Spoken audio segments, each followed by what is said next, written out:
Hello YouTube family. Well, this is going to be a quick update today. We're just going to show some things that we're doing in the garden. Today specifically, we are beginning to plant our fall garden. Now, not in its entirety, but we're going to be doing some succession planting. All of our peas are gone. We're going to be putting in peas for the fall. We're going to be putting in some more lettuce. Our lettuce has now gone all to bolt. We pulled all of that out.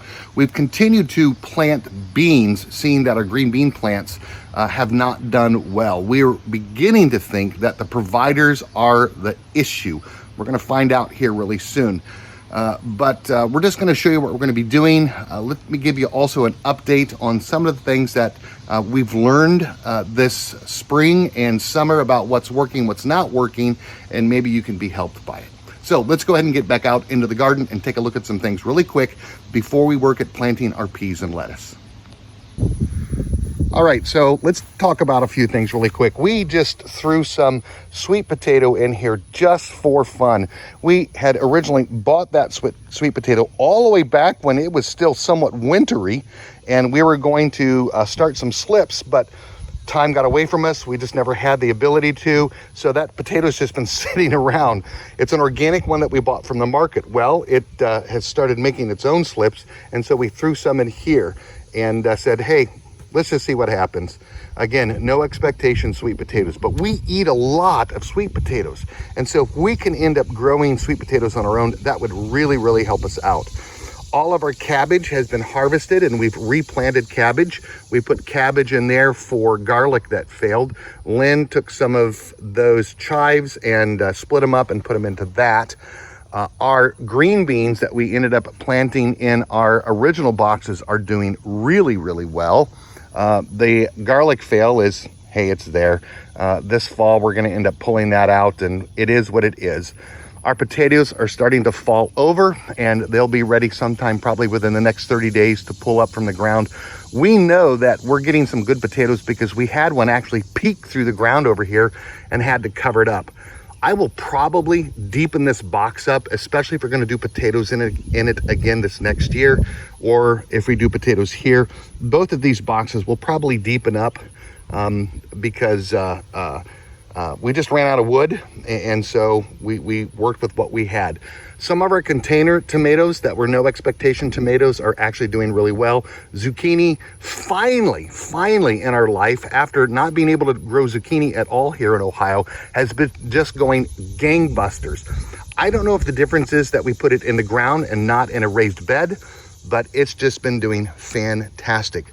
The end of our cabbage is here. We'll be pulling that out here in just a few days. Here is where the lettuce is going to be going down. We're going to be putting shade cloth over it so it doesn't get bitter. We're slowly pulling our carrots out of the ground. Last week was Grandma and Grandpa camp, and we had a lot of fun. Our kids are healthy eaters. Our grandsons are healthy eaters. And so it was fun to watch them pull their own carrots out of the ground and eat them, as well as pull their own cucumbers off and eat those. We have one grandson that eats cucumbers like it's a carrot, washes it off and just basically eats it like a carrot. Now let's talk about this cardboard here. Lynn, very quickly, and I know that maybe you would like to just keep busy doing something else, but if you can just explain why we've got cardboard down on the ground, just really quick. We put more bean seeds here, and the cardboard actually keeps the soil moister, and it will help the seeds germinate quicker. Now we got this idea from M.I. Gardner and his channel, and we did this once and found out it worked very, very well. And so we're going to do this again. We peeked underneath it today.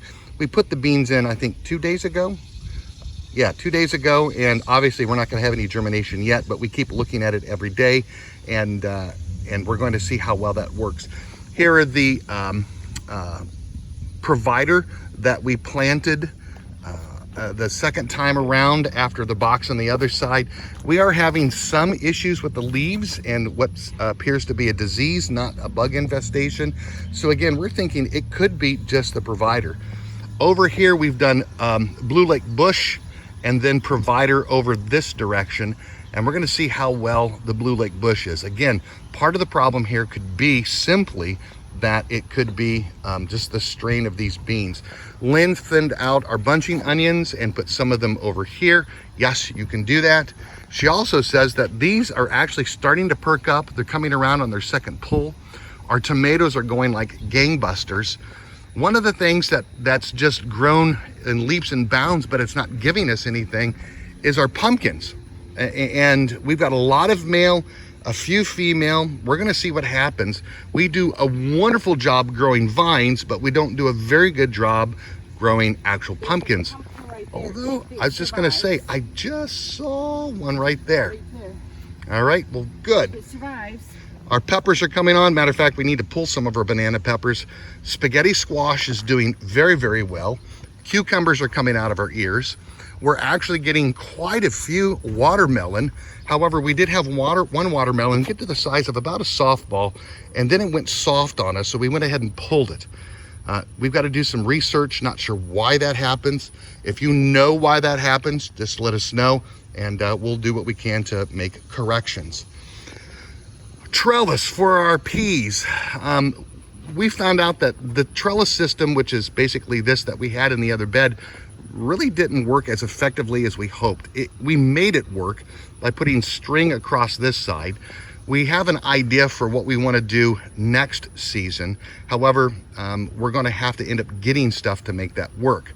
Right now, what I've basically done is take a lot of scrap pieces and fixtures that I've had to make these trellises, and we're running them the opposite direction, stringing the old fencing down from the top, and then we'll end up weaving this through as it grows.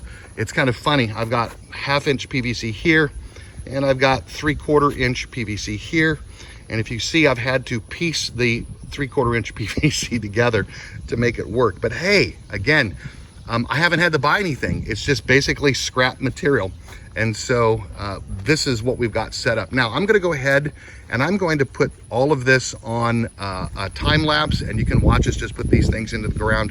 Again, just a very quick update of what we're doing as we put in our fall garden.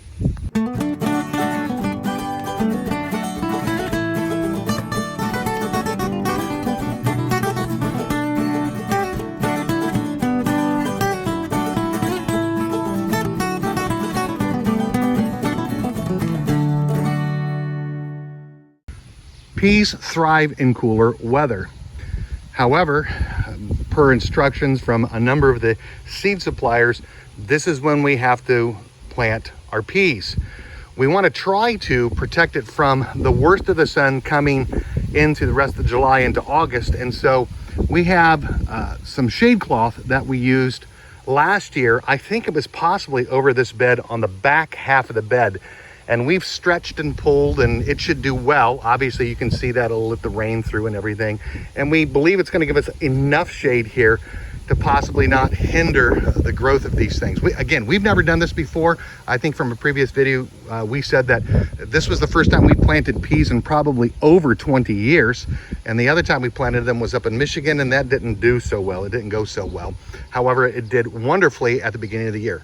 We've gone ahead and put those in. We put the shade cloth up. We're now going to move to this bed here and put in our lettuces. Actually, we also think that we don't have enough lettuce seed for that and our radishes and things. We'll get in what we can. We might have to go to a big box store to get the rest of our seed. Not a preference, but you do what you need to in a pinch. And then we will also cover this with shade cloth. Now, this shade cloth is long enough that it will go over the entire bed. Let's go ahead and get working on putting in our lettuces.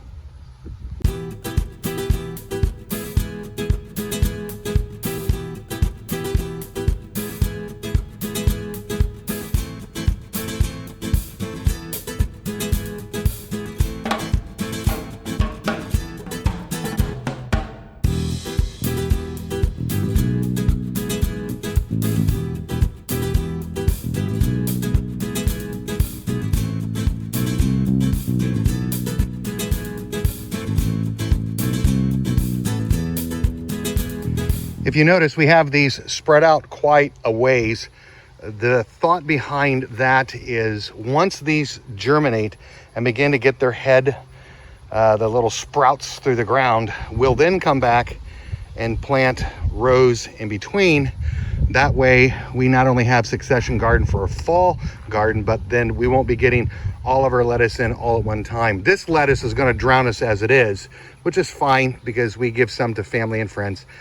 But again, hopefully this will keep us into lettuce well into the fall season. As a matter of fact, back at our other property, we actually tried to work to overwinter some lettuce. That didn't work very well as far as actually harvesting a product, but they did overwinter and gave us an incredibly early start to our lettuce season. Again, we'll see what we end up doing. So let's go ahead and get this watered in, and then we'll put the shade cloth on all of this.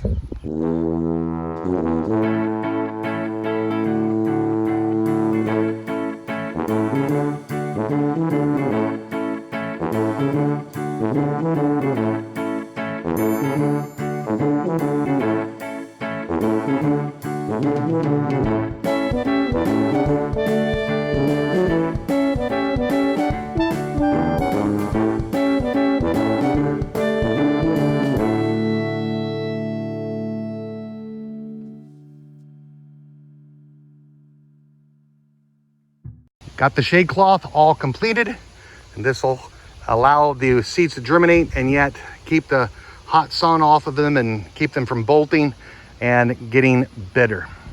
It might be different where you are, but you need to be thinking right now about getting in your fall garden. At least here in Southwest Ohio, we've looked at times at putting in our fall garden in September, late August. Way too late. Our plants did not germinate the way we wanted. They didn't get to maturity in time before first frost. And so check your grow charts where you're at. You can go online, you can check with Burpees or Johnny Select or Haas or wherever you buy your seeds and see when you should be putting in your fall garden. Another good resource is your county extension agency, so also check with them too. Well, again, thank you for being with us today. If you liked the video, give it a thumbs up. If you're not yet a subscriber, hit the subscribe button. If you'd like to know when a new video comes out, hit the little bell button. And as always, you all have a blessed day.